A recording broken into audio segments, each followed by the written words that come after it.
The time is 20 past 12. It is Monday, April the 22nd, 2019, and it is Easter Monday. So I am going to do a Daily Star newspaper review. Like I've said before, the Daily Star is just easy to read. It's got better stories in it for the kind of thing I want to talk about. The wife's just popped out shopping with the child, so I am alone with the dogs, just the way I like it. You can't beat your own company, can you, sometimes, folks? So here we go. It's the hottest ever Easter bank holiday. Well, apparently we're at 27 degrees, folks. That's 27 degrees. That's absolutely boiling point. But it ain't boiling point, is it? So, Superman to the rescue. Charity fundraiser dressed as Superman swooped in to help police as they struggled to arrest a drunken yob, causing mayhem in a city centre. Once again, turn to page 7. Page 7. And here we have page 7. A hero dressed as Superman stepped in to help police as they arrested a baddie. Salmin Saeed, 39, was on a night out dressed as the Man of Steel when he saw a drunk being collared by cops. As officers battled to get the man off the streets, he helped calm him down and bundled him in their van. Several officers attended to get him in the van and take him away. Wasn't a blue van. And I was talking to him, calming him down as children were about. So it's not that really thing, is it? The man was in his 60s, was arrested for being drunk and disorder and shouting in public. Yeah. So it's not really. It must be a slow news day then, if that's the case. Stone me, it's Manny United. Stone Roses icon Manny is struggling to help Manchester United. Manager Ole Gunnar Solskjaer has enlisted the bass player to motivate his squad. I think you're going to need more than a 90s pop star, indie pop star or whatever the Stone Roses were, to get them. If Manchester United players are on £200,000 a week, they don't need some bloke who can play a bass guitar to motivate them. I mean, I'm not a Man United fan, but I would have thought to play for that club would have been a great, great honour. There is thousands out there, if not millions, who would just play for Man United for nothing. And Ollie's trying to get some bloke in to go, play some... What the fuck is going on there? What is that all about? If that doesn't... I know it's the start and it's probably fake, but sometimes these kind of stories do have a little bit of truth. So, there you go. Paddy's gone all craggy. Versatile telly star Paddy McGuinness is worried the stress of filming Top Gear has made his face craggy. And but the presenter insists he will not turn to Botox. There you go then. What it is? How old are you, Paddy? You must be getting, your mid to late 40s. You might even be 50. I don't know. Get on the thick table, and it's just something. Don't start pissing around with your face, mates. Don't start, doing all that Botox. Just be yourself. That's how you've got the job. Just be yourself. A former BBC boss has been warned the corporation is at risk of being eaten after almost 900,000 TV licences were cancelled last year. Do you know what, right, folks? I am getting close to cancelling our licence, and you know what? It'd probably just be worth the fine, because it's just shit. The BBC is just making complete shit up. Well, it's not making complete shit, but what they should be doing now, they should be looked to put in sponsoring programmes, so that this episode of EastEnders is sponsored by Ladbrokes, or this episode of Newsnight is sponsored by Yahoo or something. And just take the pressure off the people, because the thing is, the BBC, it was in the other week, weren't it, how much money they waste, all these dickheads at the top there just drinking and eating and not really, they don't really provide anything for us as such. We provide it for them. They don't, pigeon. running a motor hits £5,000. The average cost of running the family car has broken through the £100 a week barrier. Figures from the officials for national statistics show that the average household spends a total of £5,278 every year on motoring. Buying a car accounts for just over a third of the total annual cost.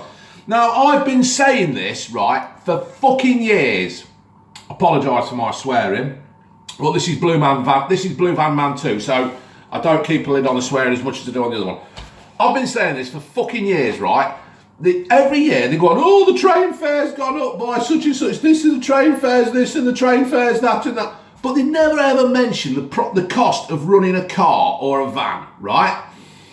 And it fucking winds me up because it keeps banging on that. It's like, is the train the only thing that runs? I mean, all right, they're going, oh, these companies are taking a profit and all, it should be nationalised. No, I'm fucking fed up with it. You don't give a shit about people who have to go and put fuel in the car and tax it and insure it. What's the difference?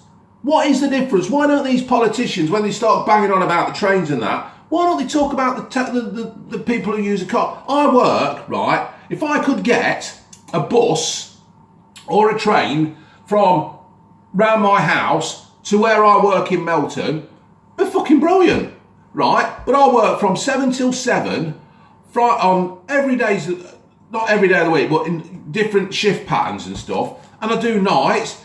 But there is nothing that can take me to Melton from where I live.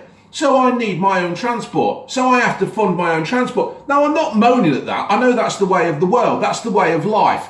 But they're all banging on about these fucking people who go on trains, right? And the reason why they have to commute on trains, right, is because they want the big, nice power job down in London, but they won't want to pay the house prices and they don't want to pay the cost of living down in London. So what they do is they move up into the fucking Midlands and otherwhere, and then so it's cheaper. They buy all the houses up, inflate the prices of the houses, and then live in a cheaper area. Then the people who live in that area can't afford to buy a fucking house in that area because all you lot from down south in your big massive banking jobs have all come up here and took all the fucking houses. So don't moan to me about a train fare. If you want to live up here, you've got to fucking pay for it, right? Sunshine and Sunshinette. So try running a car and try running a bloody van and then doing what you have to do around here. People who work local, people who live in locally, who just commute 15 or 20 miles. And then think about that. I tell you what, bloody Theresa May and Jeremy fucking Corbyn and that other prick in charge of the Lib Dems, who I can't remember. Is it Vince Cable or is it somebody else now? I can't remember because Lib Dems are just a waste of time anyway. I don't even know why they're going. And then come back to me when you're on about the motorist, right? Yeah? Right, then do it then. Right, slaughter at Easter. This is another ridiculous thing that's happened again. Brits have been caught up in it. There's been bombs going off all over Sri Lanka. And what is it all about? What do people really think that by blowing something up like this will make people's opinions change on stuff? It's just absolutely ridiculous. But I tell you what I'd do, right? All this murder and all this killing and all this cracking off is over religion. And if I ruled the world, right, I would ban religion. Ban the fucking lot of it and say, everybody, shut the fuck up and get along. No praying, no religion, because we're only here because we're here. Until somebody can prove otherwise, right?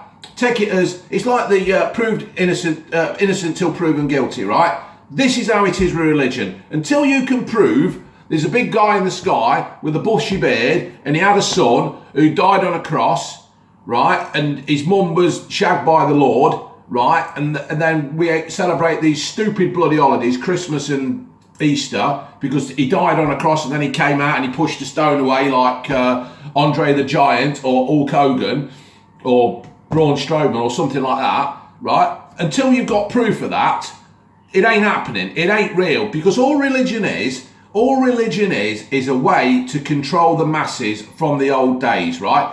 There was no policing, so what they'd say was, right, you do that, you go to hell. Well, where's hell? It's down there. Well, what's down there? It's hell. It's fire and all that stuff. And you're in damnation. But up there, it's all right because there's a bloke with the gates and you have to go in and he looks after you and you get to meet everybody and it's all lovely and, you know, and all that kind of thing.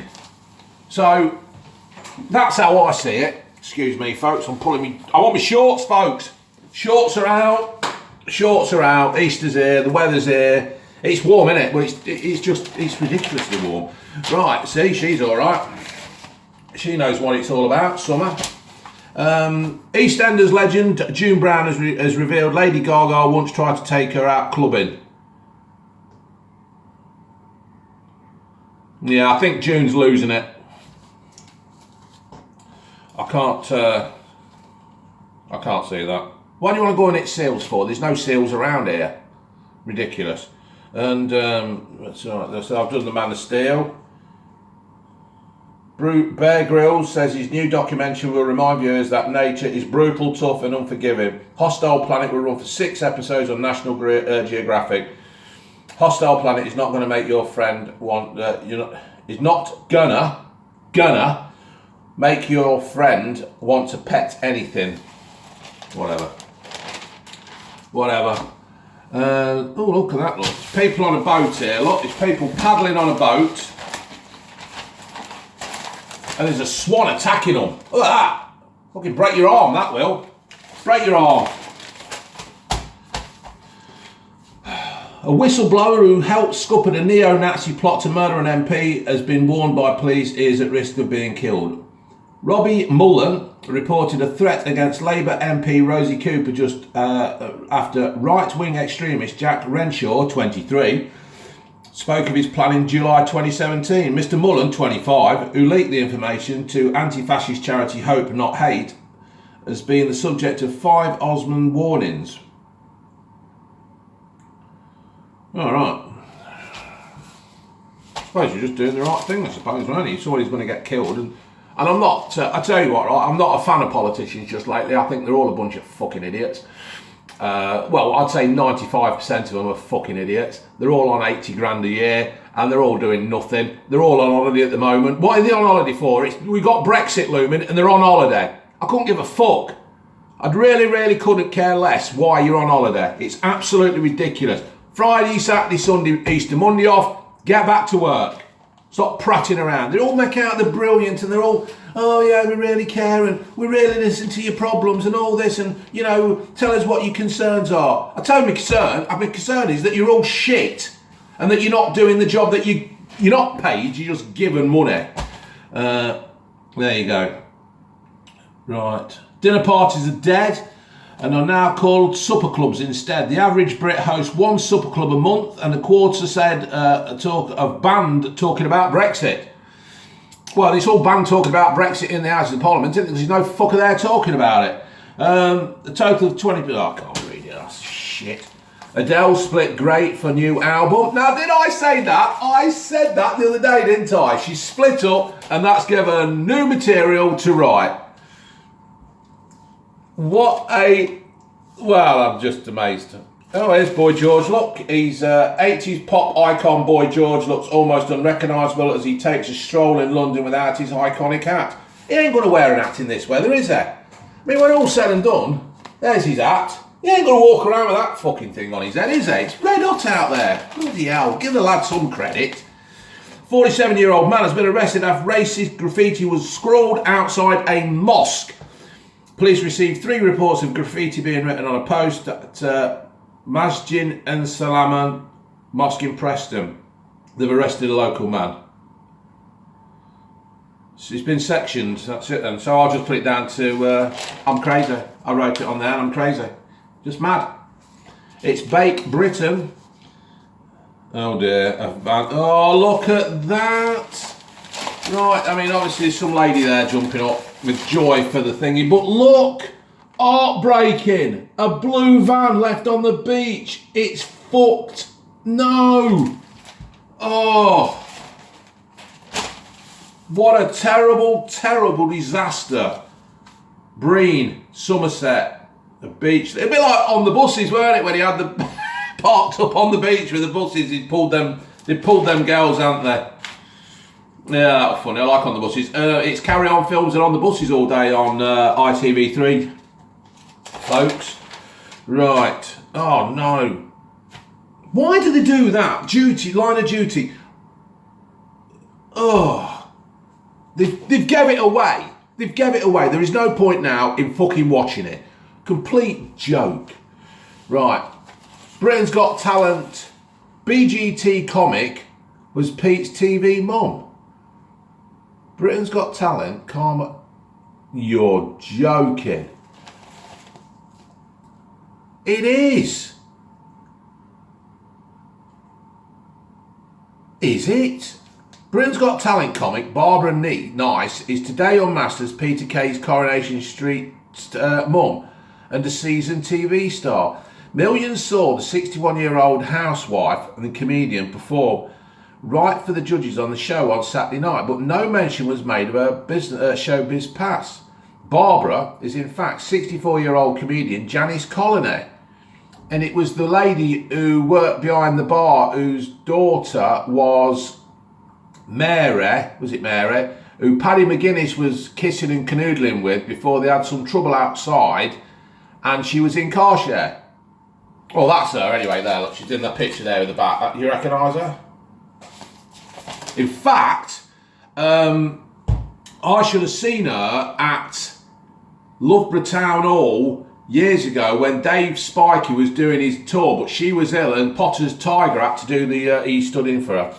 So there you go. Amanda Holden is facing a huge backlash from shoppers after becoming the voice of self-service tills at Marks and Spencer's. I hate them self-service tills. Please scan your card. Please place your shopping on. Just fuck off. I don't want to hear you. And just stop talking to me in a patronising voice. I was in the Co-op the other day and they've got 5 of them. And 4 of them all just sparked up at the same time. It was like having the bloody Spice Girls singing at me. Please put your shopping on the top. Scan your card. But fuck off. I don't want to hear it. I might put my bloody bag of carrots through it. Right, here's that bloody great massive donkey. This donkey, we were on about this at work the other night. This massive donkey. But it is actually a breed of big donkeys. It is the biggest breed donkey. So it's not really that, you know, the way they're talking about it, it's like it should have been a small donkey, a normal one.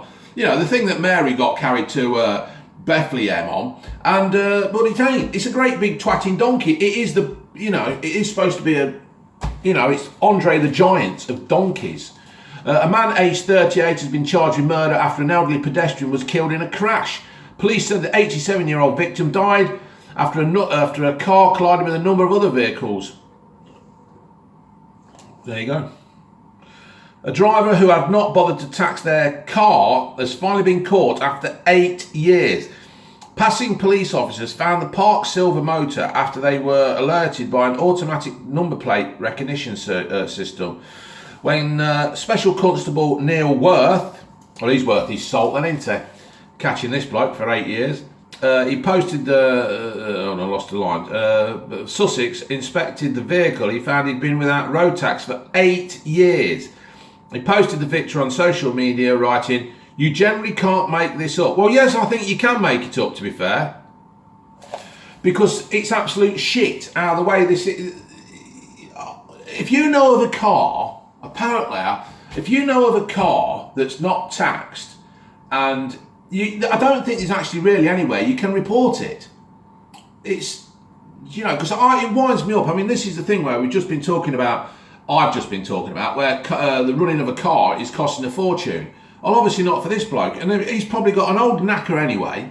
So all they'll do is take his car off him and crush it. So he'll go out and buy another car for about 600 quid, and it's probably saved him about, how much is it to insure your car? No, tax your car. It's probably saved him about 500 quid anyway. So why is he bothered? Nothing ever happens to anybody, and all he's doing, if he's been doing that for that long, why fucking bother in the future? He'll just carry on with it. Pedigree chump. They are man's best friend, but most dogs are quite stupid. Well, our Doodle's stupid. I mean, people moan at me for shouting at the dog and say he's stupid. He eats cow shit. He eats anything. The dog absolutely eats anything. If there's a piece of plastic on the floor, if you've done something and there's a piece of, right, and you'll say, "What's he eating?" He's like, and then he swallows it when you go to take it off him, right? And he's had a piece of plastic. The dog's 12. I don't know how he's made it 12 without having a serious operation. It's like when you take him for a walk, and and the wife will like pick up his shit in a bag, but she's doing like an autopsy on his turd, because it's like, it's almost like an episode of Silent Witness, and Nicky's there, and what's the other bloke, the Irish bloke who's there, and it's like the wife's going, is he at that? What's he at now? And it's like, what are you doing, June? Put the bloody dog shit in the bag and then put it in the bin. I don't want you standing there and people like saying, what's she doing, inspecting shit? And she's got to look at it to see what he's at. You know what he's at? He's at shit.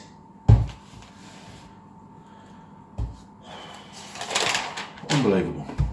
Anyway, what was that about dogs? Pet dogs do not appear to be... do you know what? I've just slagged the doodle off for being stupid, but he ain't. He's a very clever lad.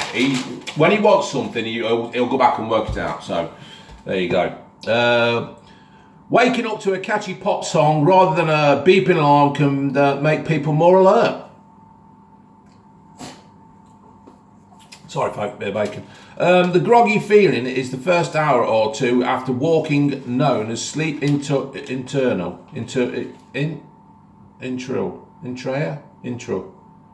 God knows.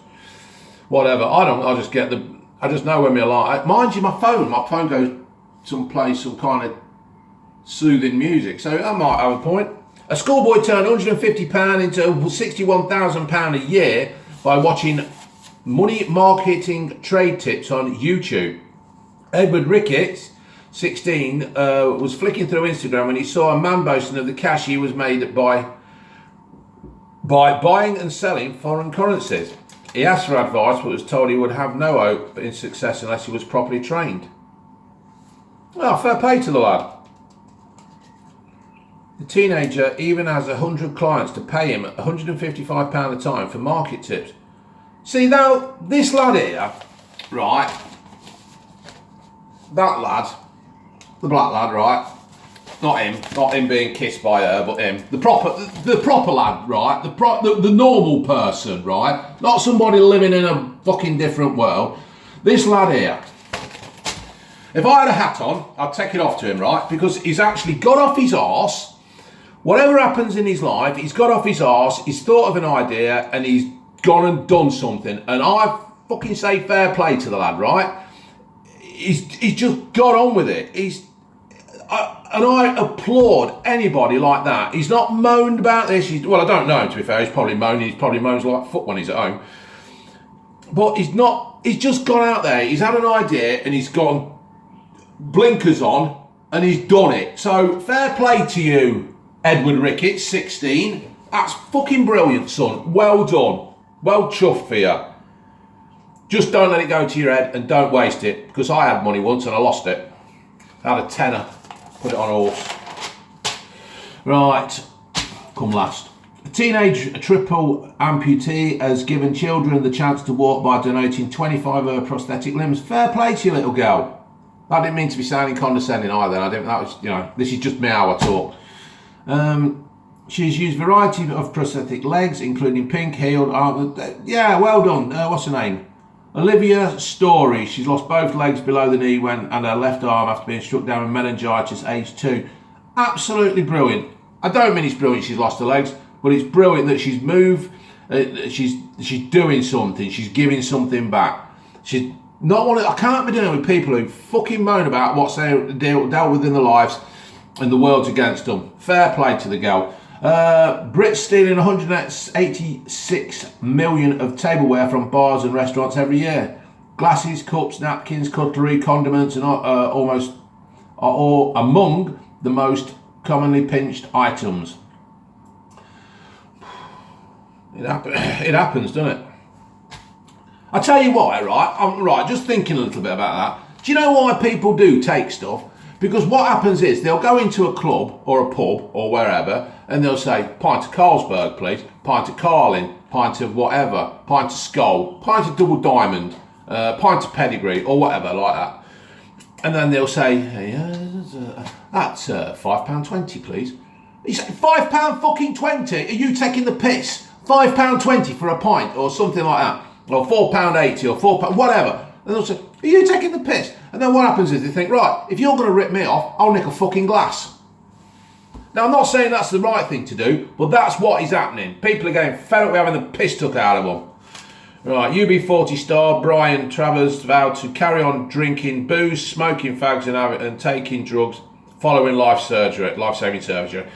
The saxophonist, a founding member of the Red Wine Band, needed an operation to remove 2 brain tumours, but he said he was going back in the pub sipping Guinness within 48 hours of the surgery. Now, at a thought, right, he's 60-year-old, he's paid his taxes, he's paid his national insurance, and he's done all that, right? Fair play to you then. You've earned money, and it's a free country. But what is now going to happen?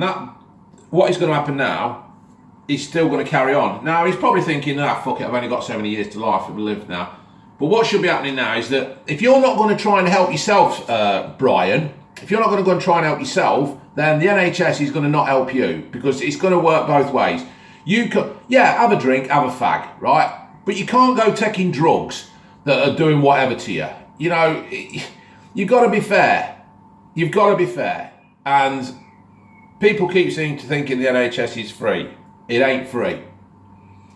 So, Brian suffered a seizure at home and said that when he woke up, all I could see was darkness. He dubbed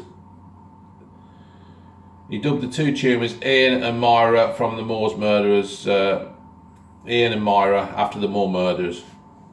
So, though he warned youngsters never to start smoking, he vowed not to stop. I told the docs I wasn't going to give up the fags.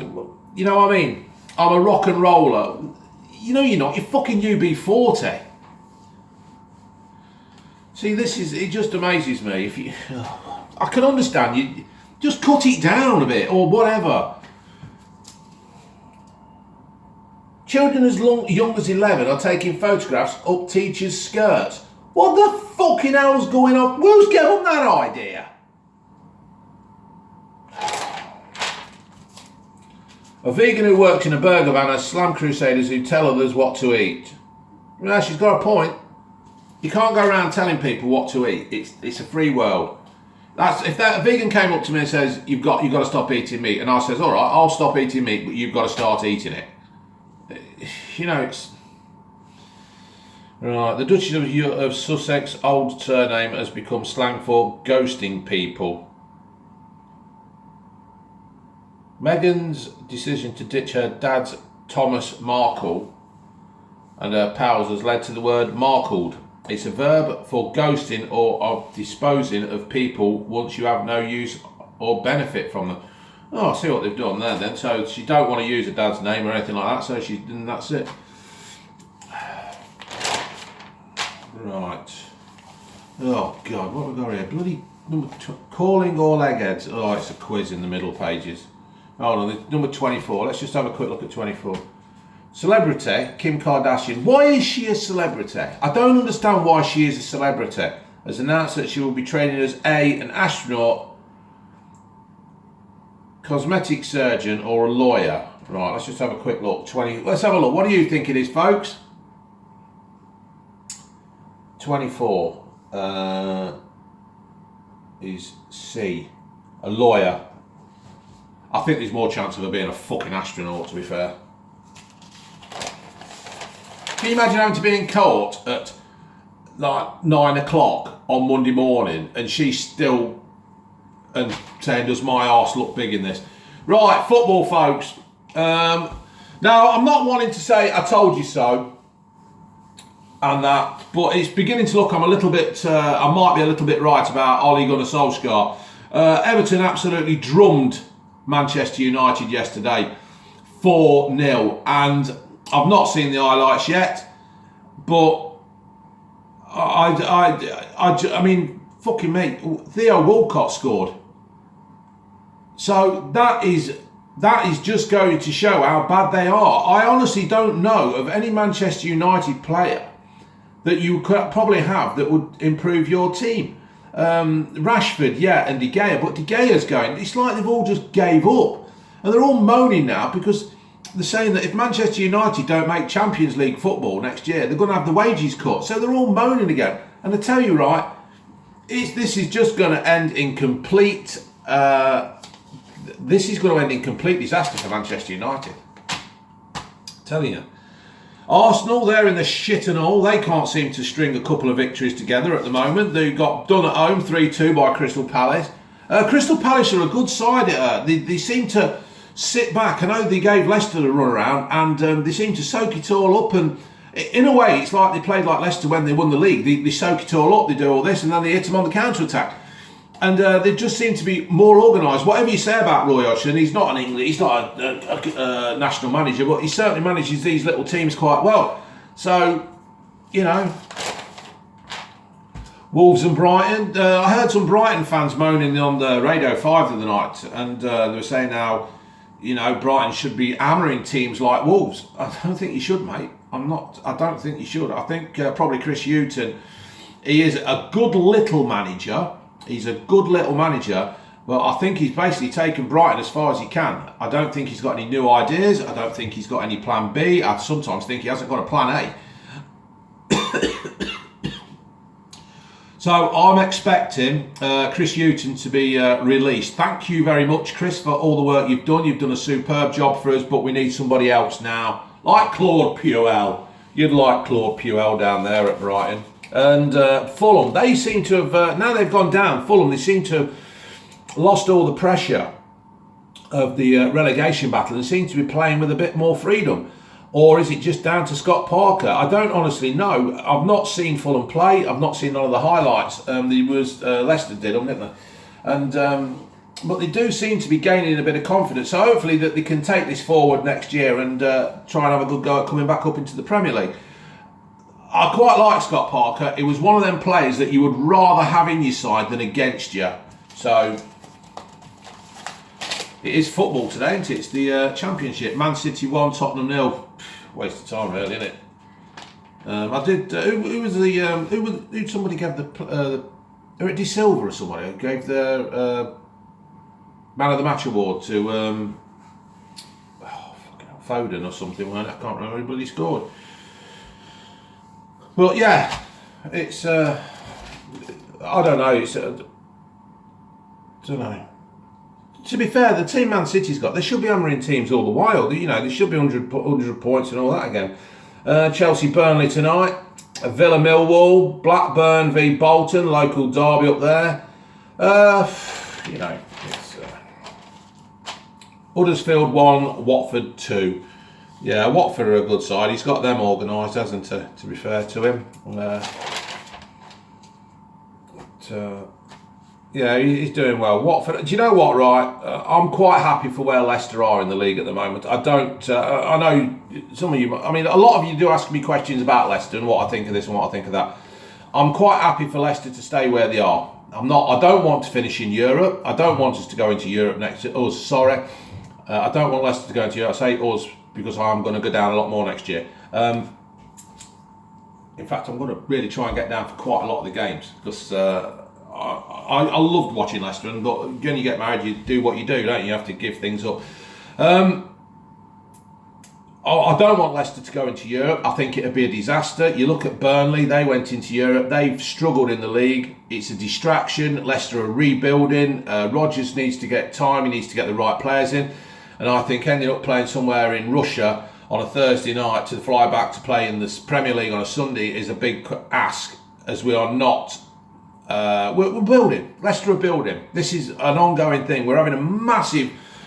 Leicester are having a massive changing stadium, it seems to be, over there. You go up there, you turn up there, then you go past the old corner, over the crossroads, keep going towards the old Durham Ox, and there's going to be something up there that's around there that's training ground. So, yeah. It's all good things. So I don't think Leicester need to go into Europe next year. The following year, yeah. You know, I'm not saying that we're not going to go for it, but it's, you know, you just got to take your time. Right, TV. What we got? Louise Mitchell. That's EastEnders, so that shan't be happening.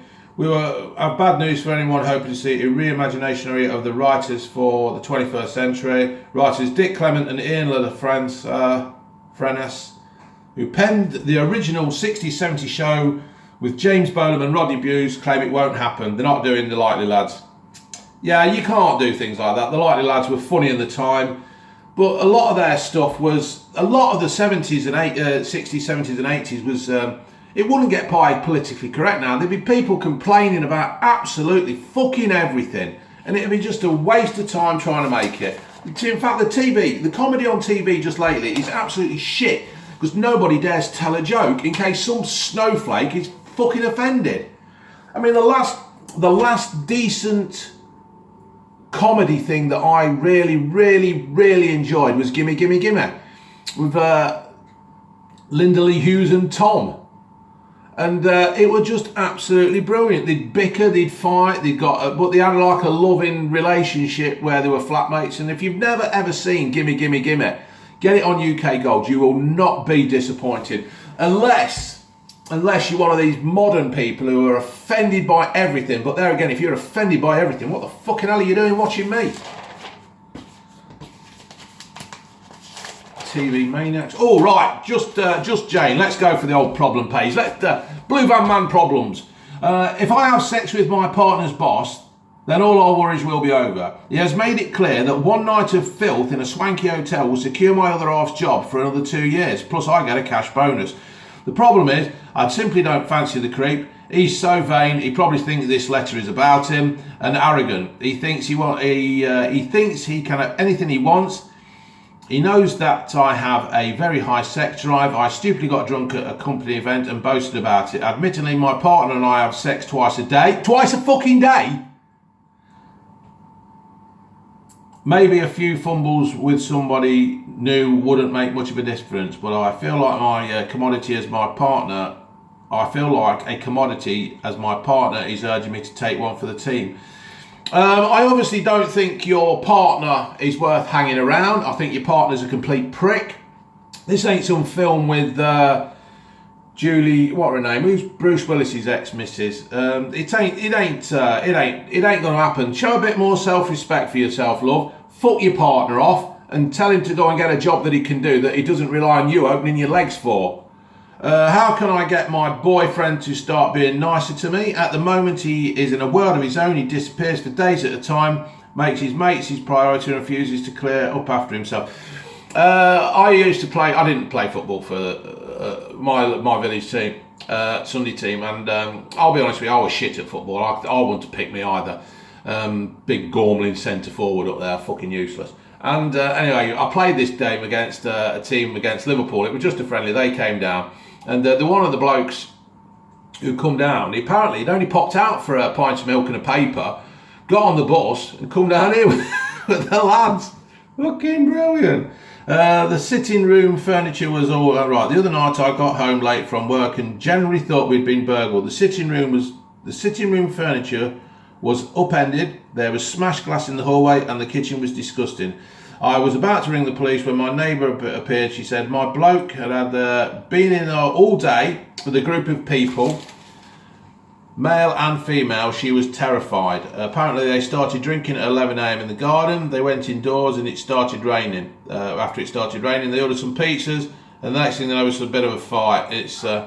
When he eventually turned up 48 hours later, refused to apologise or to explain. I begged him to promise that it'll never happen again or to destroy our home again. On a good day, he can be fantastic, but when he gets into one of his funny moods, there's no reason. Oh, I tell you, there's another one.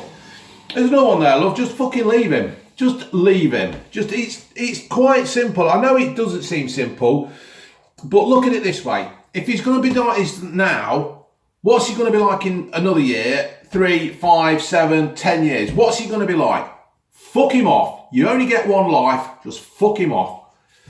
When my husband left me for another man, I swore I'd never have anything to do with his lover. Now he keeps trying to be my friend and I'm furious. My ex-husband's mother's funeral, this home wrecker tried to shake my hand. Then at the wake, he asked if we could talk about becoming better acquainted. He even suggested dinner. How dare he? My ex and I have an okay relationship for the sake of our 22-year-old daughter, but I'm not accepting his lover. I tell you what he wants there, me duck. I reckon he wants a bit of you. I think he wants a bit of you. I don't think he is probably completely gay. I think he's bi, and I think he wants a bit of you. Bit more bacon in my teeth. My girlfriend has a high pressure job and takes a lot of cocaine. She frequently lets me down and blames the drug, as if the white powder has thrown itself up her nose. I think what you should do, mate, sit her down, have a chat with her, tell her that you're going to help her, and then if she don't, you can't hang around, mate. You can't look after everybody. You can't save them. You know what I mean? You're not one of these people who think you can save them. It's like these blokes when they go with prostitutes and they think they can save them from their lives and that. If they want to do it, they'll do it. No Jennifer Roberts there. Right, long ago VAR. Cannot wait for VAR next year. Oh, fucking shit. I'm not a fan of VAR. I think goal line technology, yes. I think players when they dive, yes, but not during the game. Because what's happening is you're taking away the human element of the game. Now, if a ball gets crossed and a player puts one over from like 2 yards out and he misses completely, we don't say, right, let's just rewind that back, let's play the ball over so he can score the next time. And it's the same with the referees. Some of the referees are shit, right? I think I've said this before. Neil Warnock's Cardiff have had some real bad luck, right? And it's out of line. And the referees should be punished because they want to do the job. Nobody's actually forcing a referee to do the job, but you've got to try and do it to the best of your ability. And what's going to keep happening is that a referee is just going to stand there and blow the whistle and go for VAR all the while, and it's not on. You've got to stop doing it. Let's just keep the human element. We'll all make mistakes. I've made mistakes. I'll make fucking more mistakes in my life, I can assure you that. But let's just don't take the robotics, just don't put the robotics into it too much. It's going to ruin it. It's going to ruin football, because I reckon even the VAR lot are still going to get stuff wrong. Less Kane, more gain for Poch, and I reckon, I'm not sure bloody Harry Kane will stay at Spurs. I don't think a new ground is good enough. I think Harry Kane could quite easily make it in a Madrid team. I think he'd be excellent for Real Madrid. Liverpool, they beat Cardiff. I've not seen the highlights again. I was knackered, so I went to bed. But it is looking good. And this is nothing against Man City, really, but I would like to see Liverpool win the league. Because I just want to keep opening it up to different teams. It's been so many same teams. I mean, fortunately, Leicester did win it and they broke that mould. But it's back. It's like Man City, Man United, Chelsea. Obviously, you've had Blackburn, and Arsenal, but they were all back ages ago. So it's just nice that if we could have another team. I'm not a fan of this Mo Salah fucking throwing himself around all the while. He does seem to go down quite easily, doesn't he? And he's going to come back and get him one day, because one day he's actually going to be tripped up. He is going to be found, and he's going to throw himself down like he's just been shot by a sniper in row fucking Z, seat 26B. And he's not going to get it when it is a clear-cut penalty, because he's diving around and that all the while. So something's got to be done. Something's got to be done about him. But apart from that, I don't know what. Shape up or ship out, says Ole Gunnar Solskjaer. And I think you'll have a few boats in your yard, mate, because I think there'll be a lot of players on there, and I don't think you're going to be able to buy any players that will want to come to Manchester United. I don't think Ole's up for the job, and I don't think a lot of the Manchester United team are up for the job, and I think a lot of the Manchester United team are already on holiday. So there we have it, folks. That's Easter Monday's pay-per-view done and gone. If you like the pay-per-view, please let me know. Don't forget to look at my other channel, Blue Van Man. And yeah, all right, folks, laters.